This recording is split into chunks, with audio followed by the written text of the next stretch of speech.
salaamaaleykum mbokki internet yi mbégte ak contentement la ñuy am di jàkkaarloo yéen saa su ne ñu ngi fii ci seen biir émission man ak yéen nag soo leen ko déggee lépp loo nga xam ne ump na leen loo leen bëgg a xam lépp fii ngeen koy fekk tey nag thème bi ñu leen indil thème bu doy waar la refus de paternité parce que loolu boo leen ko déggee mooy ñi nga xam ne dañuy jur doom sànni ak ñi nga xam ni bàyyi yi nga xam ne nanguñu reconnaître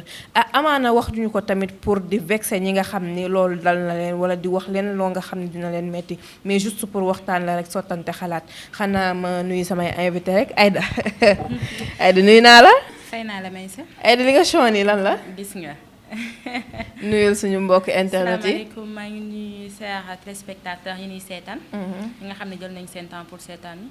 tey moom jour bi moom thème bu am jom la ñuy indi. mooy li nga xam ne mooy refus de paternité.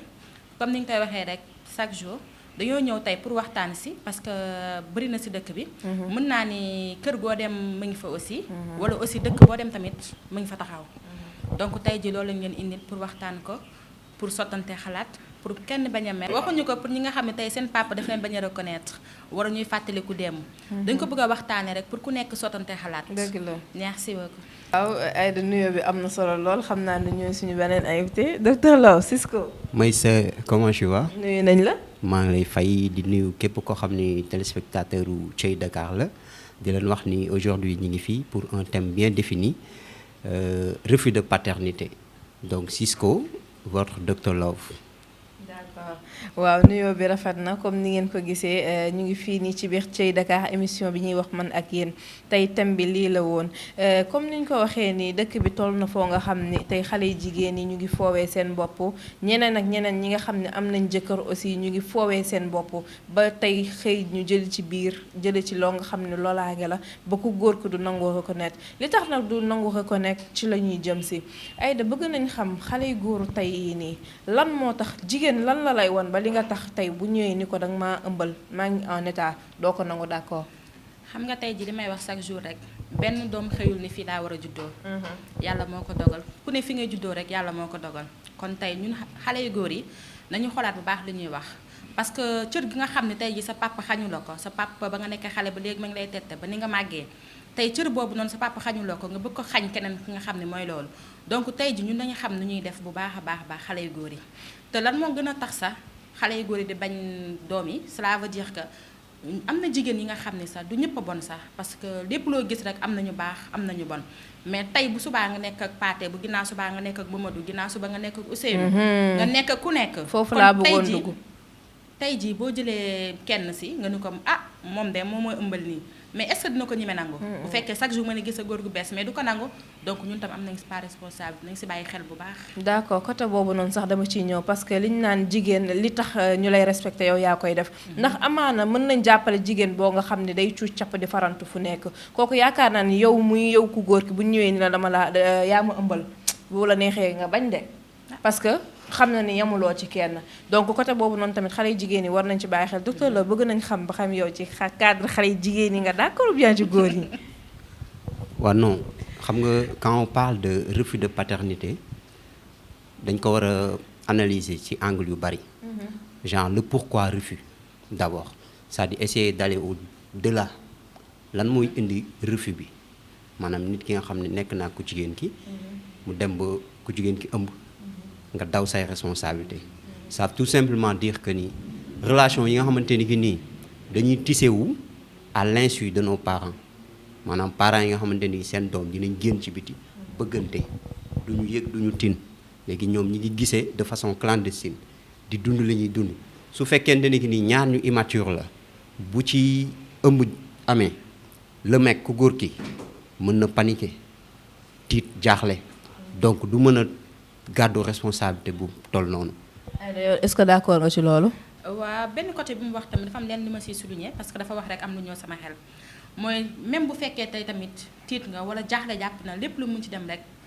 na nga accepter responsabilité am na ñi nga xam ni ku jénk danañ wax li ñuy wax ñu naan non sama yaay nee na bu ma nangoo du ma yóbbu ma tukki. sama jàng sama lii mais yaa ngi defar sa avenir mais est-ce que yow yaa ngi xalaat avenir xale bu jigéen bi. mais non non. loolu tamit jar naa bàyyi xel. non juste que. Quand je parle de responsabilité parents parce que dama lay wax ne la un enfant qui a reçu une bonne éducation c'est-à-dire buy génn seen kër wala buy dem defi nag su dul noonu tout le temps am nga say parents yoo xam ne ñi ngi jooy sa nopp ñi ngi wax je ne dis pas que ni ki nga xamante ni que nii dafa refuser paternité doomam que li mu def c'est normal mais dañuy indi d'abord lan mooy cause yi lan mooy indi le fait que nit ki seq ak jigéen dara après daw ay responsabilités. waaw côté boobu noonu bëgg naa ci ñëw parce que tamit nit tamit ëmb dama ëmb baat bu diis la baas bu diis gann la yaakaar naa nit bu ñëwee ni la dama ëmb li ngay njëkk a xalaat mooy kii nii lan moo tax mu téye ëmb bi wala kii nii est-ce que man ci man rek la yemoon bu fekkee ni wóolu na la dina ni xëy na man la mais bu fekkee wóolu wala tamit boo ñëwee ni ko damaa ëmb bu ko neexee day bañ comme li nga wax rek. waaw xam nga comme sànq bi may wax ne bu ñuy analyser dañ koy jël ci sens bu large parce que dafa bëri ay facteurs yoo xam ne ñooy indi loolu. léegi man bëgg naa xam lan moo tax tey jigéen bu ñëwee ni la dama ëmb nga refuser refuse boobu noonu laa bëgg xam lan moo koy waral. waaw loolu laay expliquer ni c'est-à-dire du benn aspect rek comme par exemple nga ne ma lu koy andi rek ma ne la lii la parce que ku si nekk ak peut-être li tax muy refuser donte refus bi du yoon dañ koy blâmer quoi parce que nit boo nekkee ak moom ba loolu xew ci da nga war a assumer tes responsabilités peut-être que vous l'avez fait par amour mais tey jii nii di nga gis góor boo xam ne nekk na ak jigéen amour boobu noonu wala relation boobu noonu tissé wuñu ko ci base u amour peut-être que dugul na gel bi dugg na ci par intérêt wala ku góor ki dugg na ci par intérêt parce que pour man doom ak ni mu fooree doom ak ni mu toll sa propre sang mu leer na yow yaa def jëf ji nii nga daw ne doo jël sa responsabilité déjà c'est lâche mais léegi nag bu ñu analyser côté boobu ba pare on va essayer de voir lan moo tax nit ki di daw est-ce que peut-être parce que amul moyen wu yore xale bi est-ce que amul peut-être maturité bi wala day calculer peut-être ses parents ku jigéen ki aussi niñ ko nar a boddee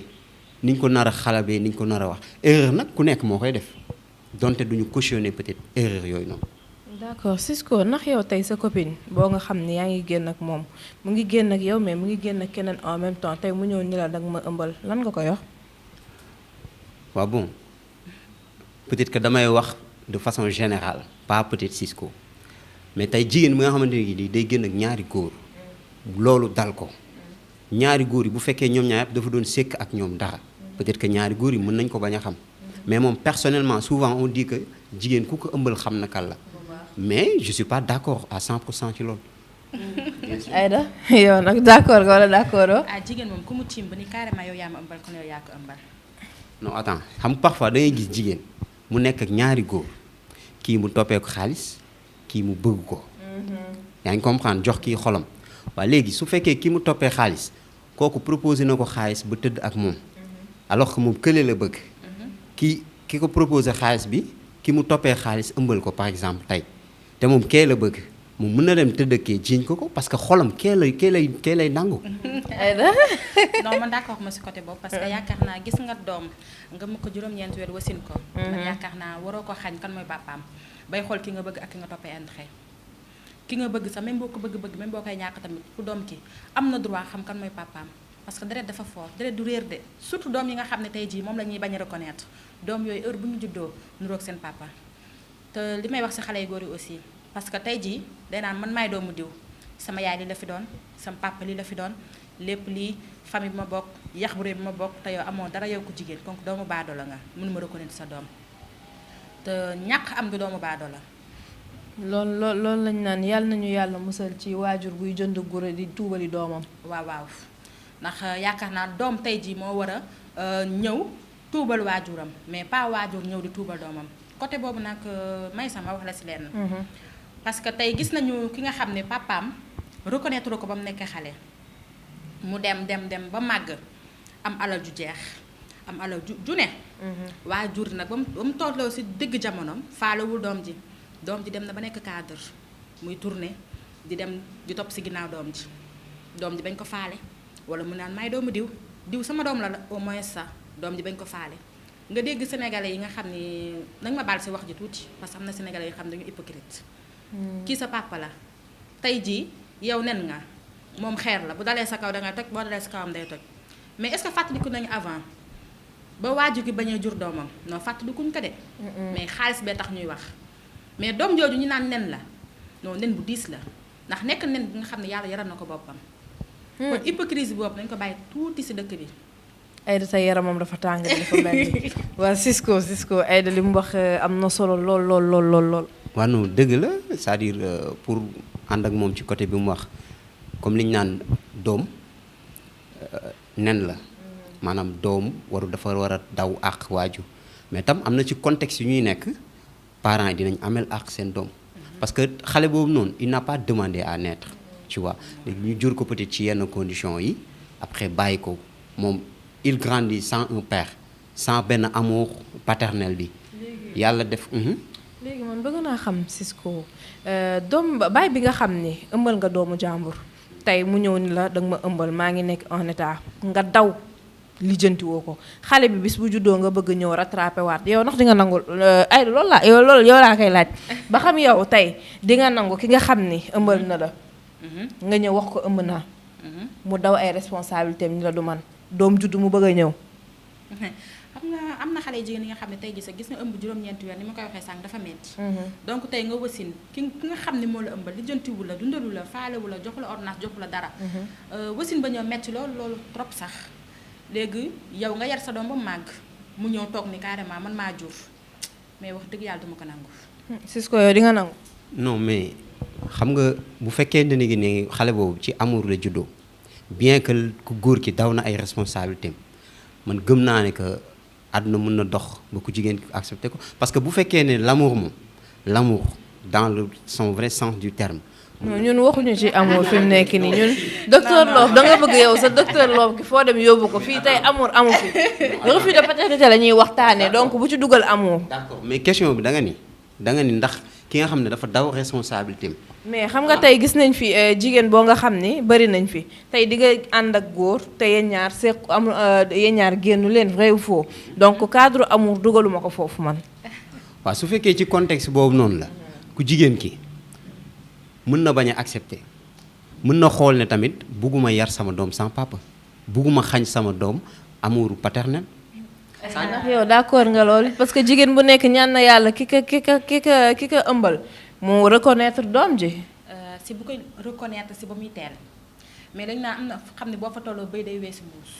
donc soxla watul man de ku ma ko def moom soxlatul nga reconnaître sama doom parce que bëy weesu na mbuus ba pare. ay da yaramam dafa tax. xam nga on peut citer des exemples yu clairs fii Sénégal ay ñoo xam ne c'est des stars yu àdduna bi yëpp xam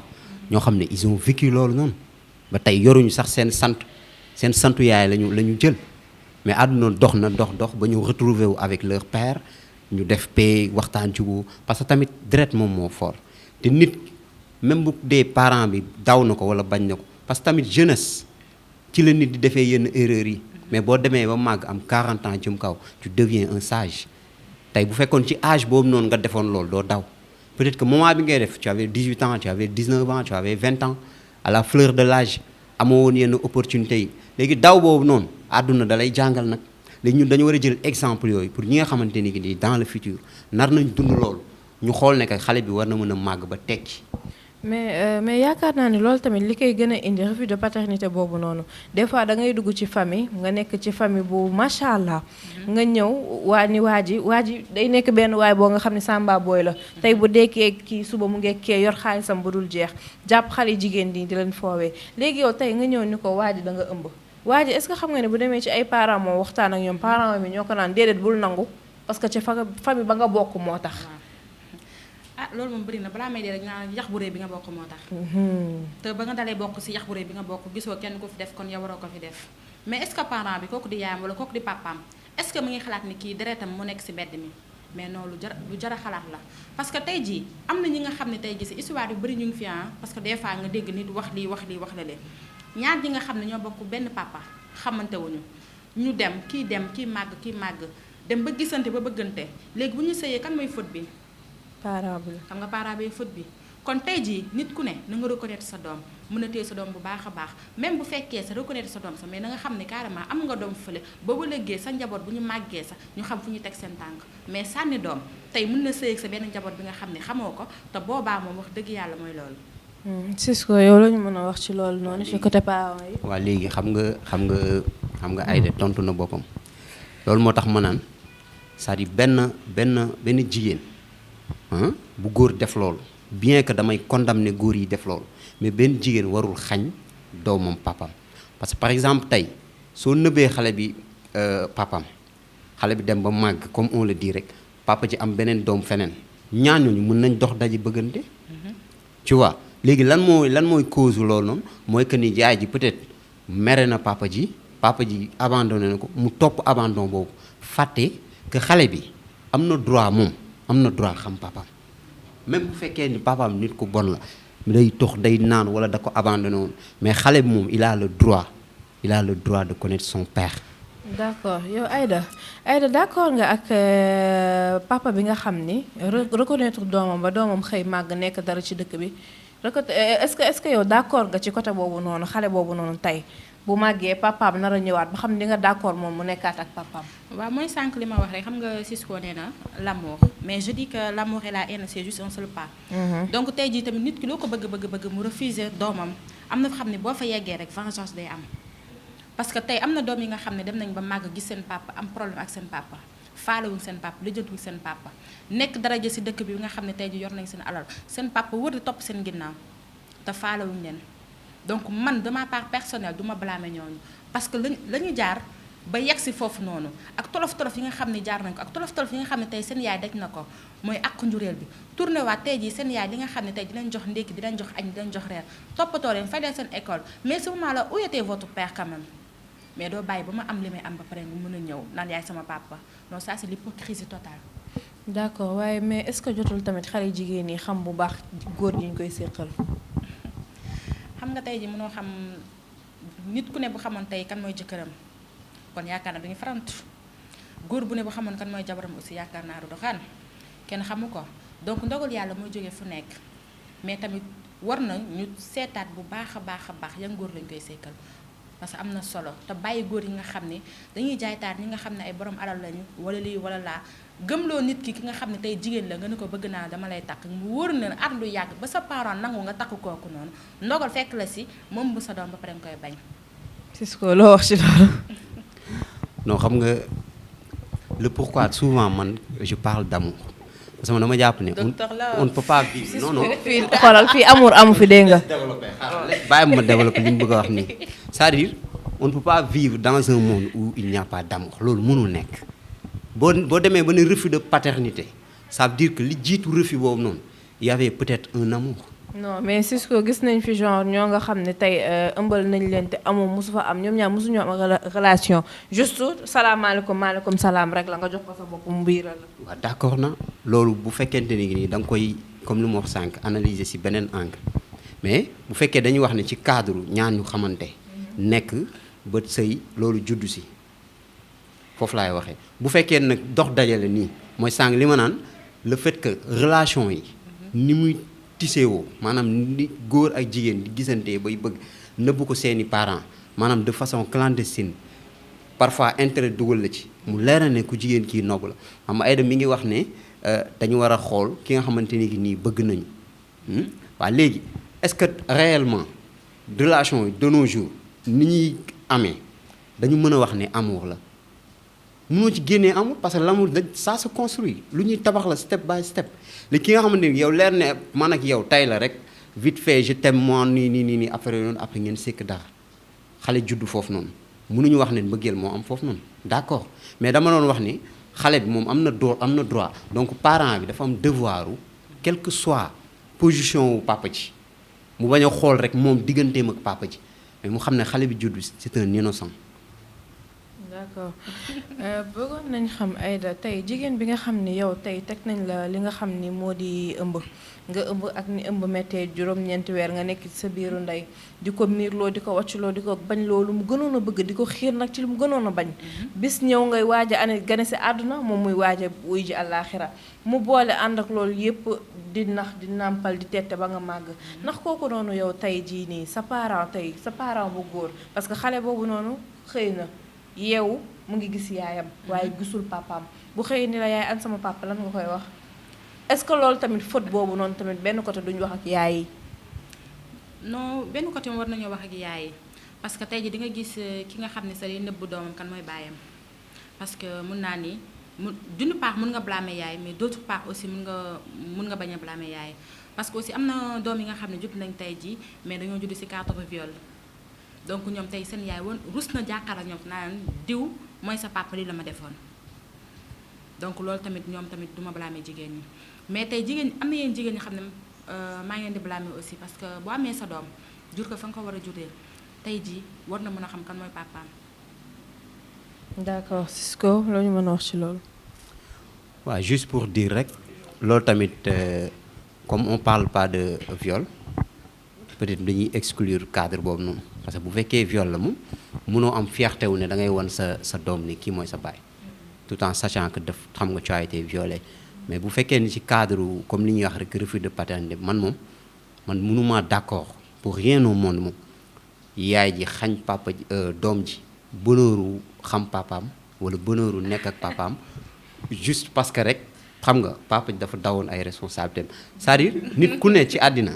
am nga tu as droit à une seconde chance. ay d'accordul de dafa mel ni. non y a une chose yi nga xam ne Cisco yaa ngi koy wax mooy du question que yaay ji moo bañ doom ji xam bonheuru papaam non du loolu tey ji papa ji moo bañ a reconnaître doomam. non xam papa ji bi muy bañ a reconnaître boobu booy xool xale bi juddoogul peut-être que daw na sànq loolu laa doon jéem expliquer ma ni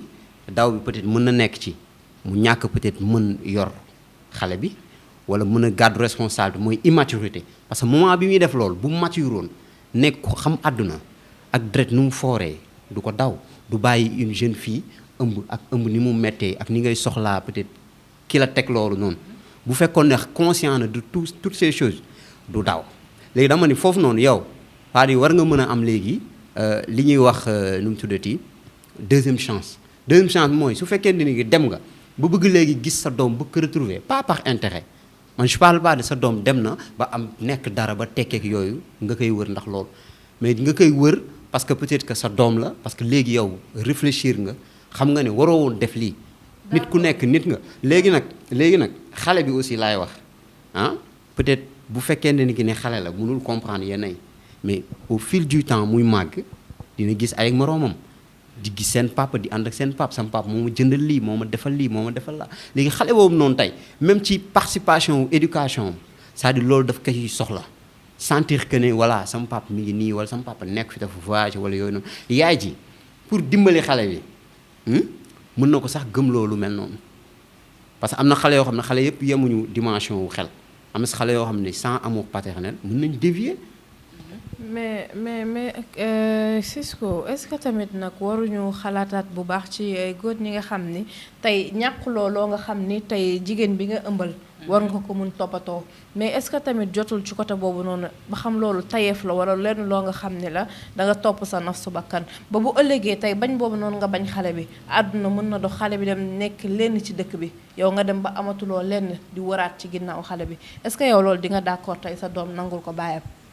non xam nga am na yi nga xam ne tey jii mooy baalu àq bu sincère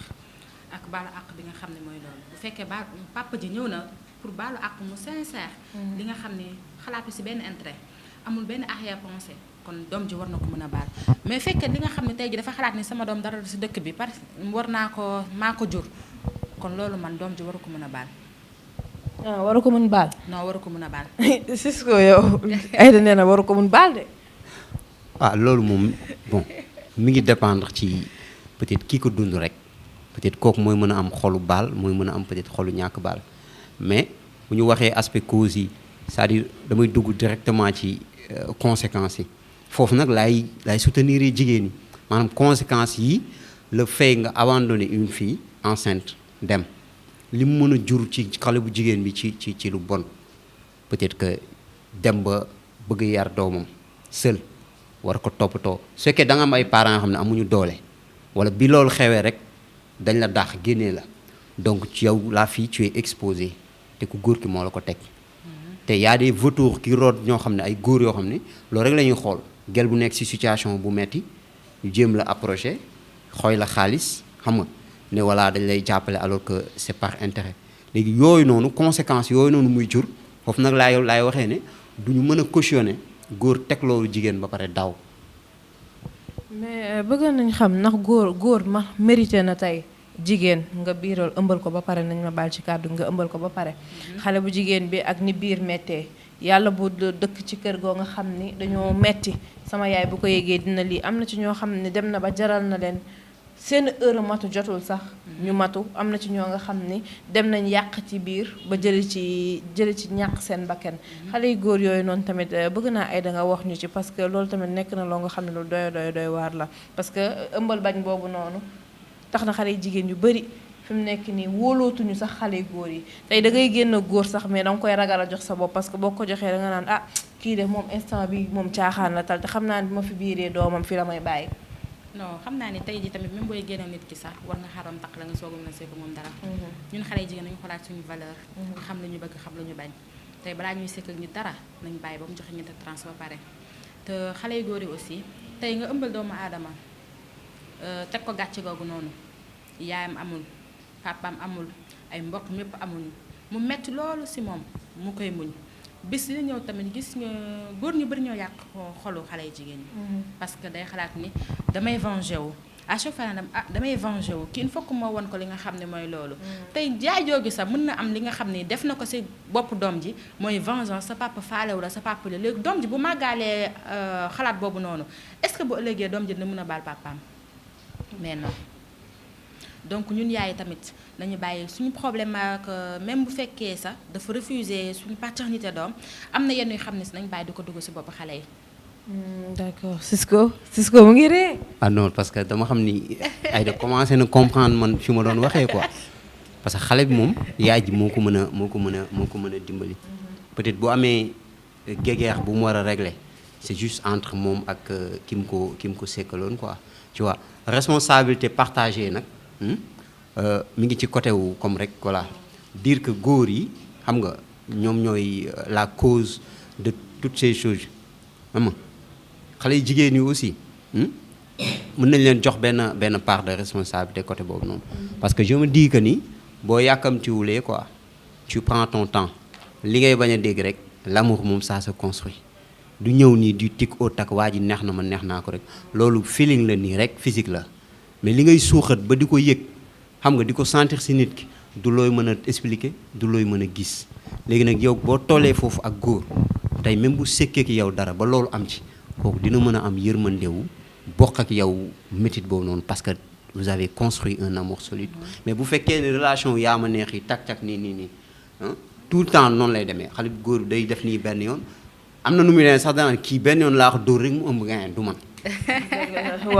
waaw comme ni ñu ko waxee waxtaan bi tamit am na solo lool thème bi nekk na thème boo nga xam ne du lu gàtt lu gudd la parce que mën nañ ci indi leneen ak leneen xëy na nag li ñuy wax rek temps bi moo ñu ko dul may. li olof di wax li ñu naan lupp ndey lu mu lax ci la doom ji toog du man boo gis bis dina ñëw nga bëgg ni man la alors que fekk na c'est trop tard comme ni ñu ko waxee nag yaay moom olof bee xaw a des tuuti du ma ni sax olof bee xaw a des tuuti mais liñ naan yaay moom lu mu metti day toog mais lu mu neex aussi day toog bàyyi nag moo nekk loo xam ne du ma ni bàyyi bu mettee mu daw bu neexee mu toog mais ci ça dépend ci bàyyi yi parce que àdduna toll na foo xam ne léegi dañ naan ku ne góor baax na sa bàyyi tax mais comme ni ñu ko waxee rek nañu bàyyiwaat xel bu baax a baax xam ni jigéen moo nekk loo nga xam ne mooy yoru société ëllëg jigéen moo nekk loo nga xam ne mooy suñuy yaay jigéen moo nekk moo xam ne mooy suñuy lépp tey bu jigéen amul woon yaakaar naa ne àdduna bi du dox loolu noonu sax comme li ngeen gis barki demoo Njaay xale bu jigéen bi nga xam ne jàpp nañ ko mara détail yi gis ngeen ni ko xale yu góor yi def te yaakaar naa ne jigéen am na yenn yoo xam ne kenn du ko def ñooñu def jëf ju ñaaw jooju nag àdduna dina dox ba loolu dinañ ci teg seen bët parce que jigéen kenn du ko toroxal jigéen kenn du ko def lu ñaaw ak lu mu metti suturaal ko jéem ko yóbbu ko ci ruq wala nga toog waxtaan ak moom mais moo gën jëf ju ñaaw jooju noonu Sénégal nañ bàyyiwaat xel loolu bu baax a baax ay de conseil bu lan nga am loo ñu ciy wax ci loolu. waaw jëf ju ñaaw jooju maa ngi koy métti lu trop parce que ba ma ko gisee internet bi métti na ma trop en plus li may wax chaque jour rek jën ki nga xam ne tey dafa sàcc te ay mbokkam nee nañu xelam wérut donc tey jii nañu xool bu baax a baax ki ñuy jiñ sàcc ak ñu jiñ sàcc wala balaa ngay wax nit ki na nga génne preuve yi nga xam ne tey jii jiñ nga ko sàcc mais gis ñu benn preuve gis ñu lenn li nga xam ne sàcc na ko ñu bàyyi xale yu góor yi di ko palpe defu leen neex mais nañ xool tey jii te xam ne tamit jigéen moo jur góor même bu dul loolu tam tey bu ñuy génn àdduna aussi góor moo ñuy gunge donc nañ rafetalaat xol yi rafetal lépp. waa xam nga li ñu wax sànq ci thème bi rek thème bi bëri neex na trop bëri na li nga xam ne am na lu bëri mënuñu ko wax ci thème bi. donc dañ ko fiy jéem a yemale ba beneen yoon ñu continuer ko. à part loolu nag maa ngi remercier ki nga xam ne mooy Amdy Wesu Faax. gis nga jongama gi nga xam ne moo toog nii. am dee ko solal nii rek def mu baax. di remercier sama coiffeuse bi nga xam ne dafa baax ba bëgg a dee. bopp bi de yaa muy Thiat Pikine. Thiat dinaa ñëw nga defaral ma ci bopp bi de Thiat. parce que gis naa ne yaa ngi yàq ay da def lii xam nga rek numéro Thiat mooy 357 89 17. te nag dama koy wax rek na jëm sa kanam sa kanam di remercier ki nga xam ne mooy sama raison de vivre di sama yaay di sama papa Gala Kébé. merci beaucoup rafet na Cisco yéen xale yu góor yi da ngeen doy waar trop ndax li ngeen def xale yu jigéen yi. non mais attends man damay dégager sama responsabilité ci loolu parce que man ku ma xam ni je suis là pour les filles les femmes je suis là pour défendre leur cause. voilà loolu gars yi def ñëpp suivre ko gis ko. kenn du ko cautionner quoi c'est vraiment très minable de leur part quoi wax dëgg neex yàlla jigéen ak lu mu munti def quel que soit alpha kenn du ko toroxal te kooku ku si ne am nga sa yaay am nga sa sœur am nga rakk bu jigéen donc je pense que ni waroon nañ ko mën a jàpp jël ko yóbbu ko police mais filmer doomu jàmbur même bu dee sàcc kenn du ko cautionner xam nañ ne du lu baax mais jigéen waroo ko tëral di ko filmer di ko def loolu vraiment c'est des trucs à bannir dans ce monde quoi voilà di wax ni vraiment kontaan naa ci émission bi c'était Cisco votre Dr Love le médecin qui par excellence soigne guérit les meurtris et les cœurs désespérés d'amour waaw jeex na yow jël ma après suuf rek ñu waxtaan. waaw comme niñ ko waxee émission bi ala daw mën a gis ngeen ni waxtaan bi macha allah jaar na yoon man nag li ma leen di wax rek mooy que yéen ñi nga xam ne yéen ay xale góor yi ngeen jàppale xale jigéen yi bu baax a baax parce que liñ naan jigéen ni weenam sa génn noonu la xelam sa génn yaakaar naa ne boo ñu jàppalee dinañ jëm ca kanam dinañ avancer aussi thème bi lii la woon xëy na nag dañ koy dagg fii jeexagul nag ndax refus de paternité bi loo nga xam ne lu gudd la beneen yoon aussi même thème bi la rek ñu gën ci waxtaanat di remercier bu baax a baax nag ki ñuy wax Amdy Moustapha Amdy yow nee naa la yëre boo jaayul baaxul jamono ji yaa fi teg tànk man ak Aïda nga solal ñu ñi ñëw ba sa boutique nga jaay ñu moins cher ñu toog waaw ba fi mu nekk nii ku ñu gis mën ñu xool numéro téléphone Amdy di 77 960 09 15 nekk ba feccu Estoufa waaye tamit nag Aïda dama fàtte sama doomu ndey boobu nga xam ne moo di sëñ Mor Thiam borom Mbàkke Bawol multi service yow nee naa la téléphone boo jaayul baaxul nee naa la yow yaay sëtu sëñ Abdou Karim doomu ndey Del Piero doomu ndeyu Xaadim waa ak di remercier tamit ki nga xam ne moo di yaa Seyda cosmétique fa lañ demoon démb mu defal ñu suñuy kanam ba mu yànj waaw defal ñu ay soins de visage yu baax nga ñëw mu defar sa yaram defar sa kanam defar sa lépp di la jox diw yu baax saabu yu baax gis ngeen teint noir bi boo leen ko gisee xam ne moo fi jaar Aïda